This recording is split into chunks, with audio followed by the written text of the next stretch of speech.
Hello friends, আজকের আমার নিজের জন্য একটা কানের দুল কিনতে বেরিয়েছিলাম। তাই বাসে চড়ে চলে গেলাম পার্ক স্ট্রিটের নিউ মার্কেটের দিকে। অনেক দোকানপাট দেখতে দেখতে পায়ে হেঁটে অবশেষে এসে পৌঁছালাম নিউ মার্কেটে। এখানে কি না কি পাওয়া যায়, ঘড়ি থেকে শুরু করে জামা কাপড় সব কিছু এখানে তুমি পাবে। এবার একটু হেঁটেই যেতে পেলাম খুব সুন্দর সুন্দর স্কার্ট, ছিল 650 টাকা করে। আমার বেশ ভাল লেগেছিল। যেহেতু কানের দুল কিনতে গেছিলাম তাই সাজার দোকানটাই চোখে। কানের দুলগুলো কম দামের মধ্যে বেশ সুন্দর দেখতে ছিল। যেহেতু আমি মেয়ে মানুষ, একটা জায়গা দেখলে কি হয়, তাই আমি চলে গেলাম আরো অনেক জায়গায় যেখানে ছিল নানান রকমের সাজাগোজার জিনিস। দেখে তো ভীষণ ভাল লাগলো। এই কানের দুলগুলো প্রায় 30 টাকা মতন চেয়েছিল। আর দেখলাম কিছু সুন্দর সুন্দর চুড়ি, যেগুলো বিয়ে বাড়িতে পরলে খুব সুন্দর লাগবে। এই চুড়িগুলো চাইছিল প্রায় 120 টাকা করে।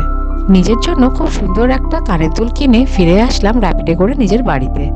এইটাই যেটা আমি পড়েছিলাম একটা নেমন্তন্ন বাড়িতে। কেমন লাগছে বলো আমাকে।